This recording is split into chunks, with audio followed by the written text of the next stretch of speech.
Saudi അറേബ്യയിൽ കനത്ത മഴയ്ക്കും വെള്ളപ്പൊക്കത്തിനും സാധ്യത.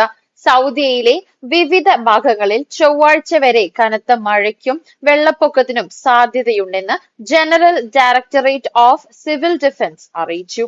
ജനങ്ങൾ ജാഗ്രത പാലിക്കണമെന്നും സുരക്ഷാ മാർഗനിർദ്ദേശങ്ങൾ പാലിക്കണമെന്നും അധികൃതർ മുന്നറിയിപ്പ് നൽകി.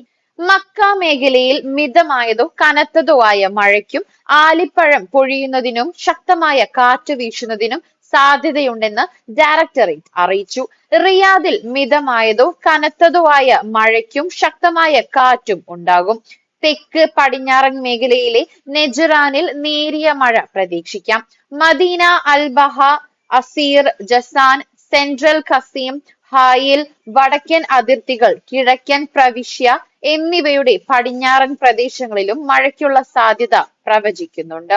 സൗദിയുടെ പല ഭാഗങ്ങളിലും താപനില ഉയരുന്നതിനിടെയാണ് മുന്നറിയിപ്പ്. ജനങ്ങൾ ജാഗ്രത പുലർത്തണമെന്നും അപകടങ്ങൾ ഒഴിവാക്കാനും സുരക്ഷ ഉറപ്പാക്കാനും ബന്ധപ്പെട്ട അധികൃതരുടെ നിർദ്ദേശങ്ങൾ പാലിക്കണമെന്നും സിവിൽ ഡിഫൻസ് മുന്നറിയിപ്പ് നൽകി.